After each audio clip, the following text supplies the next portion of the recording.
This is early humans and history of the world. In the year of 100,000 BCE, the Ice Ages started to freeze the warm trees. Huge ice caps covered parts of old places. The ice was so cold it froze people's faces. The Ice Ages were strong, but the people were stronger. They overcame the ice and they lived much longer. The long periods of ice were over and done. The people celebrated the fact that they had won.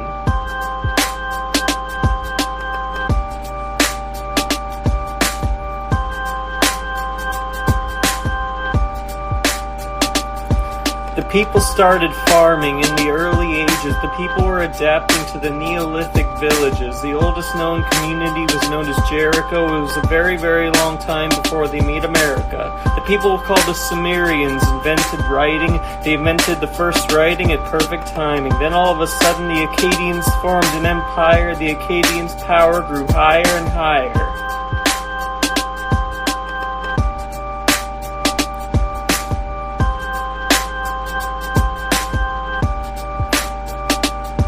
The empire soon fell to nearby invaders. Then the Babylonians grew powerful later. The Assyrians were then powerful, but beaten by the Chaldeans. It was a very good opportunity for the Chaldeans to be in.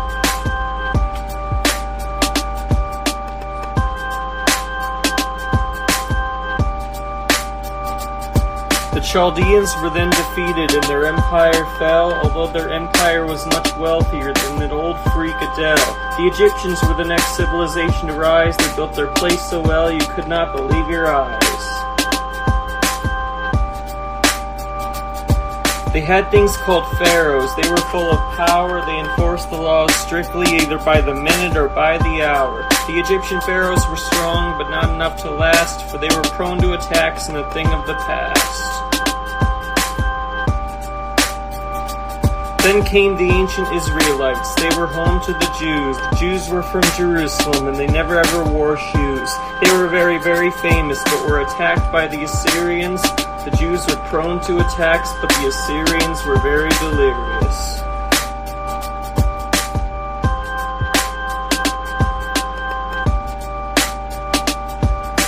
The Jews were not defeated yet. They overcame the Romans, but the Romans killed thousands of Jews, some men and some women. The Greeks were the next to come in this epic long story. They were powerful warriors who rose to fame and glory.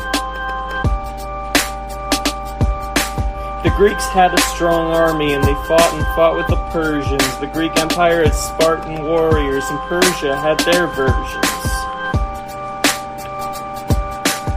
The Persians were strong, but soon they were defeated. The Greeks were very dominant, and the Persians deserved to be dead.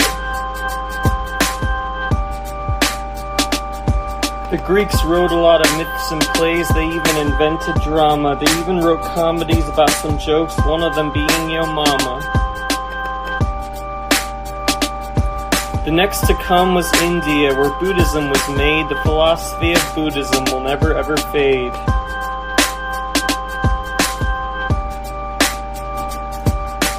After Buddhism was first invented, the Mauryan dynasty started to form. The Mauryan dynasty was led by a guy named Chandragupta Maurya.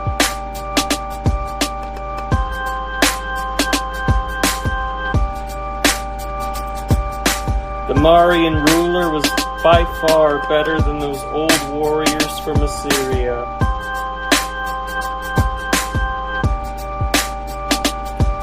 Ashoka then comes along and replaces Chandragupta. This new ruler hated bloodshed and built so many stupas. Shortly after Ashoka's reign, the Gupta Empire began to start. The Gupta dynasty led to many great things, but soon came apart. The Chinese people were the next to come in this action-packed story. This will tell how the Chinese even rose to fame and the glory. The Chinese were very skilled and talented, and their inventions were a variety. The Chinese people were very smart to come. Their tools and techniques were brilliant and were full of fun.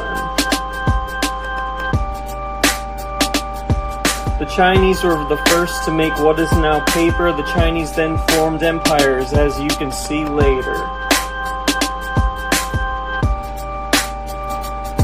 The first Chinese empire, Haya, rose to glory. The empire was not very long in this epic story. It's getting interesting, ladies. Next came the Chang, and then the Chow. The Chow Empire lasted for 867 years. Wow.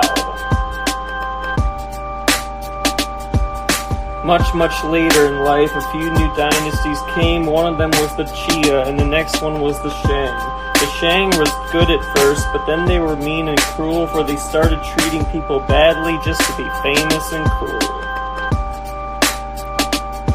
But then they were not so cool after all, for a new ruler came along. This new ruler was Wu Wang, who was oh so strong. Let's see how strong he really is. This king overthrew the Shang and became the new ruler. He formed the Zhou dynasty and made the Shang look less cooler.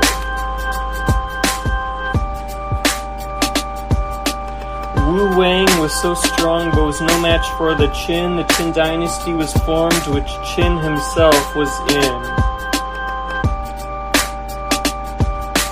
The ruler Qin Shi Huangdi used force against the states. He forced people to build China's wall, which is great. Is it really that great? His empire did not last long. His empire was eventually long gone. For a new empire overthrew him. That dynasty was called Han. The Han dynasty was very helpful in many various ways. The Chinese doctors learned that certain foods would prevent disease. Did they really learn that? Though the Han dynasty was helpful, it soon led to bad stuff. The people started rebellions as though they were very tough. The Han dynasty was dying and all grew very well. Everything really changed as the Han dynasty soon fell. And fell it did. Then later on, the country Rome was made. This country was never ever bound to fade. This country was one time the empire of Rome. This empire was mean and nasty and loathed.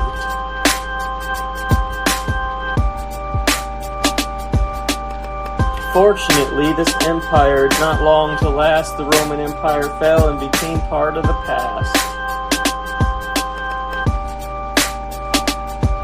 The concept of Christianity soon started to spread. It spread much faster than people getting clunked on the head. This concept was founded by a man named Jesus Christ. He was a very kind person, but still managed to fight. And fight he did. But someone went and murdered him. He died on the cross, but somehow he came back. He was not at all lost. The Lord lives on. Christianity soon spread through many other places. It even spread to some countries that would bite off your faces. Soon the Arabs came and started living there years and decades. They did a lot of farming and grew wealthy from trade. They soon formed an empire and became very rich. The Arabs were successful and had good lives to live.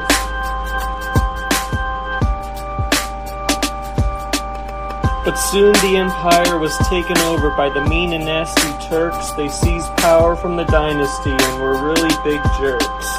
But they're not that way anymore. The Turks were dominant, and then they were defeated by the Mongols. The Mongols were so fierce they could have probably played bongos. Yeah, they probably could have. Though the Mongols defeated what destroyed the empire, the Mongols took over it and set it on fire. The Arabs were defeated, but they were in no hope. The Mongols had burned them faster than anybody could swing a long rope. Then China comes back in this real-life historical cartoon. It could come back much slower than a girl could say moo. I know where that one came from. China was like an anarchy when the Han Empire ceased. That was until China formed the empire called Sui. The Sui Emperor Yangdi went and built the Three Gorges Dam. The dam only made life worse, made people move off their land. Pretty soon the Sui Empire fell to a new empire called Tang. The Tang dynasty defeated Korea in large armies, maybe gangs. The Tang Empire was winning, but were soon to be beat, for the Turks came back and conquered China. Oh man, they were great. Yeah, I told you. The Song dynasty was the next to form, and they brought hope and glory. They brought Buddhism to China, as told in this epic long story. It's long. Soon later on in China came the Mongols and the Ming. The Ming dynasty had a mean, cruel leader whose name was Hongwu. This guy brought back so much power in China, but was very nasty too. Fortunately, he didn't last long enough to keep his cruelty and fame, for he died in 1398, and his son, a new emperor, came. The new emperor, Yang Li, moved the capital somewhere else. The new capital was a city called Beijing, where he lived in luxury and wealth. Then all of a sudden, the Portuguese people came to China to start to trade. The Chinese did not feel threatened by the Portuguese people in any way. The Chinese didn't want to trade, but soon changed their minds. The Chinese allowed the new people to trade and were very, very kind. Those Chinese people are very kind, y'all.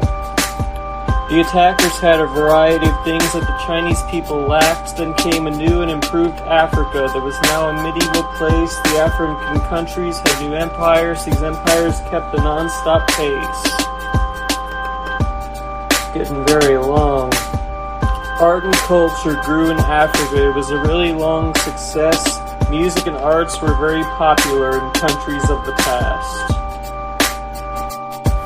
Then came along a medieval country called Japan. Japan was a cool country to be around back then. There were these people called samurai. They protected the emperor. They were very strong warriors. They couldn't possibly lose their temper.